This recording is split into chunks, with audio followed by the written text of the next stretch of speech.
This is Leonard. He's a wheat farmer in Western Australia, and he's currently having a very bad day. Why? Because the Australian government just told him he's only allowed to sell a fraction of his harvest. Leonard has a massive mortgage, a family to feed, and enough wheat to fill a stadium, but the law says if he sells it all, he's a criminal. Most people would write a stern letter to their local politician. Leonard was a bit of a legal nerd. He realized that if the government wouldn't help him as a citizen, he'd simply stop being one. Welcome to the birth of the Principality of Hutt River, the country that started because of a grain quota. To understand how Leonard pulled this off, we have to look at the year 1970. Australia was booming, but the wheat market was crashing harder than a toddler on a sugar high. The government panicked and passed the Wheat Quota Act. Leonard's farm was huge, but his new quota was, well, let's just say he'd be bankrupt by Tuesday. He sued, he protested, he even tried to be nice. Then Leonard found a tiny, dusty clause in the British Treason Act of 1495. It basically said if a leader doesn't provide for their people, the people can secede to protect themselves. Leonard sent a formal letter to the Governor-General saying, "I'm out. Peace." The government's reaction was exactly what you'd expect. They ignored him. They figured he'd get bored and go back to farming. They were very, very wrong. Leonard officially declared himself Prince Leonard I. Why a prince? Because under British law, a prince is a state spirit, making him legally untouchable. He even appointed his wife, Shirley, as princess.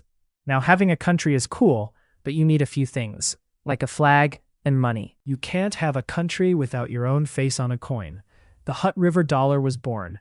It was pegged 1-to-1 with the Australian dollar, which is a bold move for a currency backed by a few sheep and some disgruntled wheat. But then the Australian Taxation Office entered the chat. They sent Leonard a massive bill for unpaid taxes. Leonard's response was a masterclass in trolling for beginners.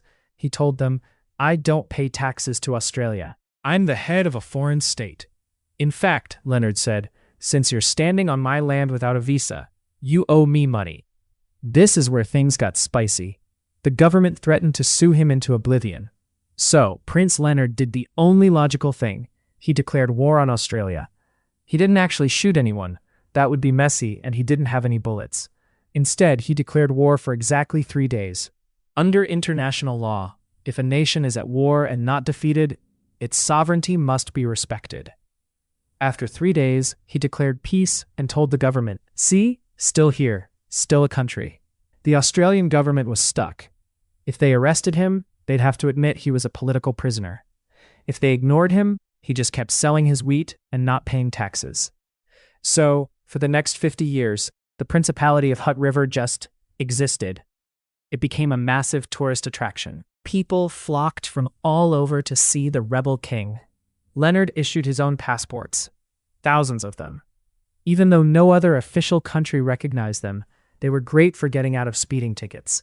He built a post office, a chapel, and even a government office, which was basically his living room. He even had a Royal Navy. It was one boat in a pond. But remember that tax bill? The Australian government hadn't forgotten. By 2017, the unpaid taxes plus interest had ballooned to $3 million. Prince Leonard was 91 years old. He was tired of fighting the big boss of bureaucracy. He abdicated the throne to his son, Prince Graham. But the tax office didn't care who was wearing the hat. They wanted their money.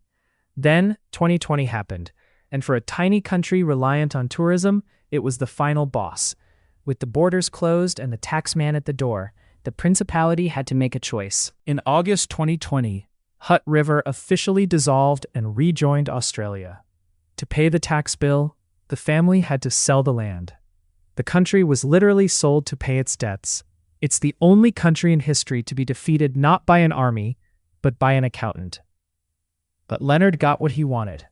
He lived his whole life on his own terms and never gave the government a cent while he was alive. He proves that if you're stubborn enough and read enough law books, you can be a king. Just make sure you have enough money to pay the victory tax at the end. So next time you're annoyed with a parking ticket, remember Prince Leonard. You could pay the fine, or you could start a monarchy. Just maybe don't declare war with a cork gun. It rarely ends well.